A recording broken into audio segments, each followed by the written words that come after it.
Assalamualaikum warahmatullahi wabarakatuh. Perkenalkan, nama saya Indah Permata Bunda dengan NIM 21031134.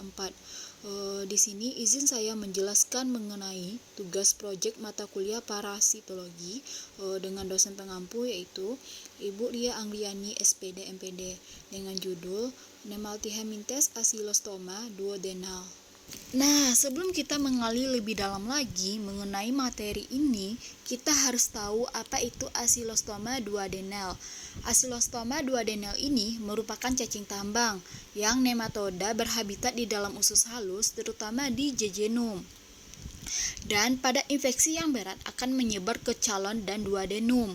Spesies cacing yang sering menginfeksi manusia yaitu terdapat pada Necator americanus dan Acyclostoma duodenal yang sering menyerang pada usus manusia dan juga menyebabkan penyakit Necatoriasis dan Acyclostomiasis. Selanjutnya kita masuk materi morfologinya. Dapat teman-teman lihat pada gambar di sebelah kiri ini merupakan gambar telur cacing tambang. Telur cacing tambang dengan dinding tipis dan transparan yang disebut dengan hialin, yang tersusun atas protein. Telur yang baru keluar belum mempunyai segmen atau berisi 2-18 tomer. Bahkan telur berisi morula atau larva. Telur cacing tambang memiliki ukuran 56-60 dikali 36-40 mikron, berbentuk bulat lonjong. Telur yang tidak memiliki warna ini tembus sinar dan memiliki dinding yang tipis. Sedangkan cacing tambang yang berukuran dewasa berbentuk silinder berwarna putih keabuan. Cacing betinanya mempunyai ukuran panjang 9-13 mm. Sedangkan cacing jantannya berukuran panjang 5-11 mm. Cacing jantan ini mempunyai bursa kopulatrix, suatu alat bantu populasi yang terdapat di ujung posterior tubuhnya. Kedua spesies cacing ini dapat dibedakan berdasarkan morfologinya, yaitu atas bentuk tubuh, rongga mulut, dan bursa kopulatrixnya. Untuk fungsi bursa kopulatrix pada ujung posterior pada cacing jantan adalah untuk memegang cacing betina pada saat kopulasi. Terus pada kloaka terdapat 2 buah spikula yang dapat juga membedakan spesies cacing jantan. Nah, selanjutnya kita masuk ke dalam morfologi yaitu Acyclostoma duodenal dan cacing Necator americanus. Acyclostoma duodenal ini memiliki ukuran lebih besar daripada ukuran cacing betina. Ciri khas dari cacing ini membentuk menyerupai huruf C dan rongga mukut. Acyclostoma duodenal memiliki 2 pasang gigi. Ciri khas dari cacing Necator americanus membentuk huruf S, mempunyai sepasang beda kitin. Pada cacing jantan mempunyai kelamin tunggal yang disebut dengan bursa kopulatrix. Untuk siklus hidup cacing tambang ini, yang pertama itu telur dikeluarkan dengan tinja dan setelah menetes dalam waktu setengah hari keluarlah larva yang disebut dengan radiatiform. Terus dalam waktu kira-kira 3 hari larva radiatiform tersebut tumbuh menjadi larva filariform yang dapat menembus kulit dan terbawa ke pembuluh darah, terus menuju jantung, paru-paru, naik ke faring, dan tertelan menuju usus halus. Terus, dalam usus halus, larva berkembang menjadi dewasa dan bertahan hidup 1-2 tahun.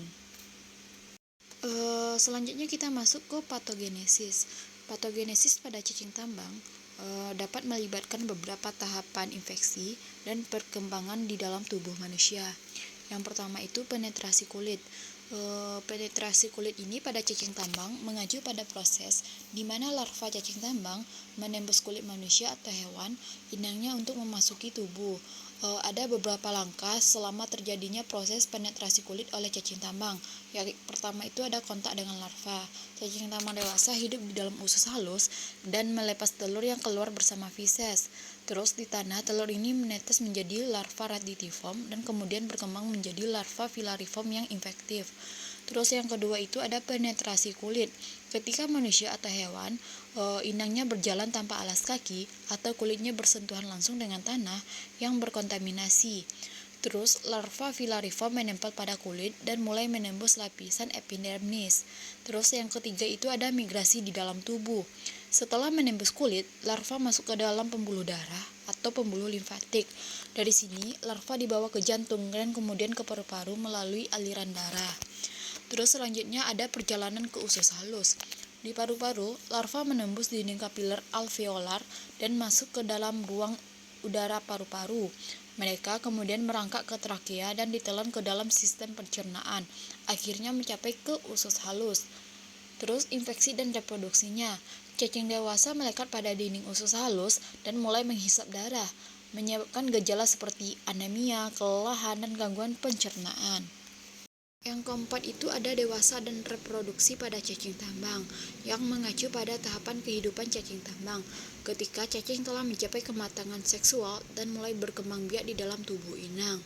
Sedangkan untuk reproduksi sel telur cacing tambang, yang dimana proses cacing tambang betina yang telah dibuahi menghasilkan dan melepaskan telur-telurnya setelah cacing tambang dewasa menempel pada dinding usus halus inang dan menghisap darah untuk melakukan nutrisi. Cacing jantan dan betina melakukan kopulasi. Dengan cacing jantan mentransfer sperma ke betina, cacing betina yang telah dibudahi kemudian mulai memproduksi telur di dalam jumlah besar, mencapai ribuan telur setiap harinya. Yang terakhir itu ada asilostomiasis, adalah infeksi yang disebabkan oleh cacing tambang, seperti Asilostoma duodenale dan Nectar americanus, yang memiliki patogenesis yang khas. Infeksi ini dimulai ketika larva filariform yang infektif menembus kulit manusia, seringkali melalui telapak kaki.